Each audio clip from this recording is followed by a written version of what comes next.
काफी स्टूडेंट्स और काफी पेरेंट्स ये जानना चाहते हैं कि आप किसी भी चीज को पहचानेंगे कैसे, आप किसी चीज के स्कोप के बारे में आप कैसे आप डिसाइड करेंगे और उसमें आप आगे क्या क्या हो सकता है और क्या क्या ड्यूरेशंस हैं। तो मेनली अगर हम बात करें, अगर कोई स्टूडेंट्स स्केचिंग जो है करता है या कलरिंग के साथ खेलता है या कोई चीजों को ड्रॉ करने में उसको काफी इंटरेस्ट आता है, तो वो आगे किस तरीके से आगे बढ़ सकता है और क्या क्या उसके साथ में फील्ड अटैच है। खास तौर पे ये वो चीजें हैं दोस्तों जो कहीं ना कहीं स्टार्टिंग में हमारी हॉबी होती है, हमारा इंटरेस्ट होता है, बट हम इन चीजों को कहीं ना कहीं आगे बढ़ते बढ़ते लैकिंग पॉइंट छोड़ देते हैं, जिनको हम सिर्फ हॉबी तक ही सीमित रखते हैं। आज हम बात करेंगे उस मेन सब्जेक्ट के बारे में जिसमें आपको अपने हुनर,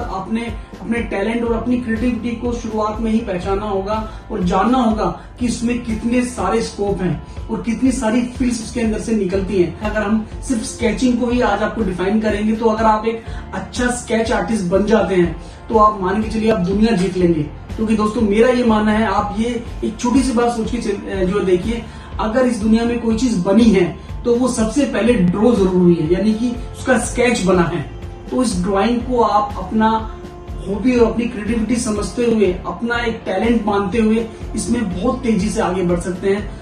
तो अगर हम बात करें तो सबसे पहले आपको प्राइमरी लेवल से अगर हम बात करें, जब आप थोड़ा सा होश ये संभाल लेते हैं कि आपका ये एक इंटरेस्ट बन चुका है, तो आप कहीं भी किसी भी आप अपने एज ए ट्यूटर तौर पे किसी भी आर्टिस्ट से या किसी इंस्टीट्यूशन से आप क्लासेस ले सकते हैं। उसमें आपका फायदा ये होगा कि सबसे पहले आप एक जूनियर लेवल पे आप सर्टिफिकेट कोर्सेज आप कर सकते हैं, जिसमें आपको स्केचिंग की बारीकियों के बारे में आपको जो बताया जाएगा कि जो अभी तक आप स्केचिंग सिर्फ किसी भी चीज को देख के बनाते हैं, वो सिर्फ आपकी एक ऐसी सोच है जिसको आप सिर्फ रेफरेंस वाइज ही आप जो है देख के बना पाते हैं। बट अगर आप स्टार्टिंग से कहीं पर भी हॉबी कोर्स ज्वाइन करते हैं जिसमें आपको स्केचिंग, ड्राइंग्स की इंपॉर्टेंस को जो है और बारीकी से जो है बताया जाता है, तो जिसमें आपको ये फायदा मिलेगा कि आप किसी भी चीज की जो प्रोपोर्शन को आप सीखेंगे, आप पर्सपेक्टिव आप सीखेंगे, आप बॉडी प्रोपोर्शन आप सीखेंगे, आप मेनली 2D 3D एनिमेशन में जो मेन काम आने वाली चीज है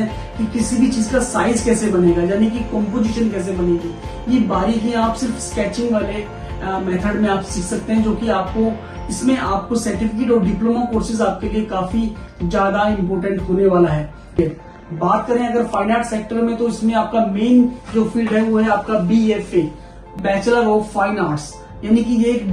जो है टेक्निकल प्रोग्राम है, जो कि डिग्री प्रोग्राम होता है। एजुकेशन में जैसे चेंजेस आते हैं ऐसा ही हमारी फाइन आर्ट्स के अंदर में होता है। अगर आप BFA करते तो BFA में आपको ये देखना है कि अगर आप पेंटिंग सेक्टर में जाते हैं तो पेंटिंग में आपको 1 से 2 साल आपको बेसिक ही पढ़ाया जाएगा, जिसमें आपका मेन आपका स्केचिंग है, ड्राइंग्स है, कंपोजिशन है, स्टिल लाइफ है, राइट। फिर साथ में फिर आपके मीडियम्स हैं। मीडियम्स में अगर हम बात करें तो जो आपकी पसंदीदा आपके मीडियम्स हैं, water colour, charcoal, crayons, oil colour, acrylic colour और ढेरों सारे मीडियम्स है, वो आपको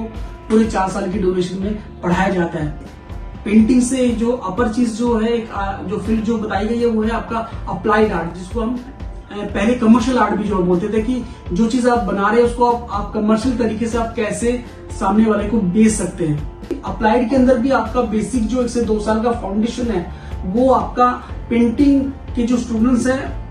उनके ही बराबर होता है, यानी कि वही आपका sketching, still life, composition, body proportions, 1.2 point आपका पर्सपेक्टिव, ये सब चीजें आपकी भी फाउंडेशन में आती हैं। उसके बाद जो चेंज आता है, वो जो यूज चेंज है वो ये है कि आप कंप्यूटर में कन्वर्ट हो जाते हैं, यानी कि आप ग्राफिक में चले जाते हैं, जिसमें आपका जो अगर हम बड़े लेस पे अगर हम बात करें तो उसमें Photoshop, Corel, Flash, Dreamweaver, ये काफी बड़े सॉफ्टवेयर हैं, जिसमें आप जो करते हैं वो ये करते हैं कि जो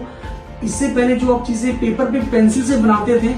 वो पेपर पे बनाने के बाद आपको उसको डिजिटल चीजों में कन्वर्ट करके आपको सॉफ्टवेयर में आपको लेके जाना होता है और अपनी क्रिएटिविटी अपने सॉफ्टवेयर में आपको सॉफ्टवेयर के अंदर आपको दिखानी होती है, जिसकी कीमत दोस्तों आज की डेट में सबसे ज्यादा मार्केट में है। क्योंकि आप यकीन मानिए आज की डेट में जो अप्लाइड आर्ट है, जो विजुअल आर्ट है, ये कभी भी खत्म होने वाली चीज नहीं है। क्योंकि एड जिसे हम बोलते हैं प्रमोशन,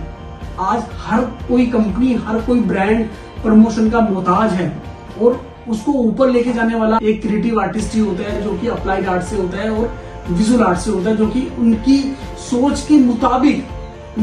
मुताबिक डिजाइन बनाता है और उनको सेटिस्फाइड करता है कि आप पब्लिकली इस चीज को ऐसे इंट्रोड्यूस कीजिए ऐसे आप पब्लिश कीजिए जिससे कि आपकी ब्रांडिंग बढ़ेगी और आपका प्रमोशन बढ़ेगा और आपका स्केल बढ़ेगा।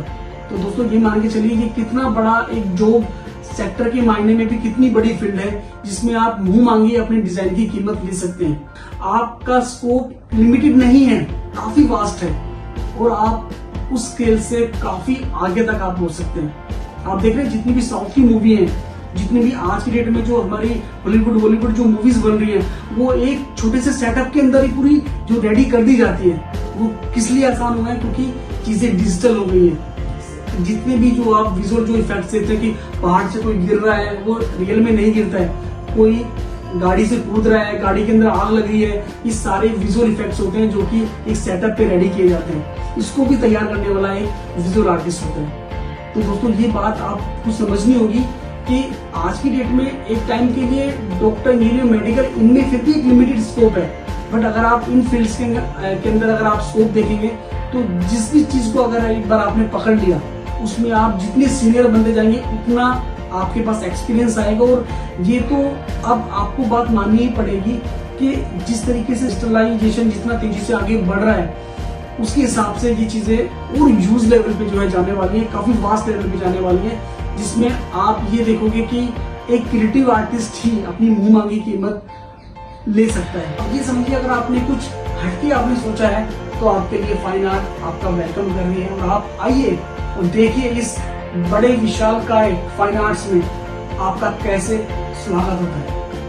तो दोस्तों मोर वीडियोस के लिए आप कमेंट बॉक्स में जरूर आए और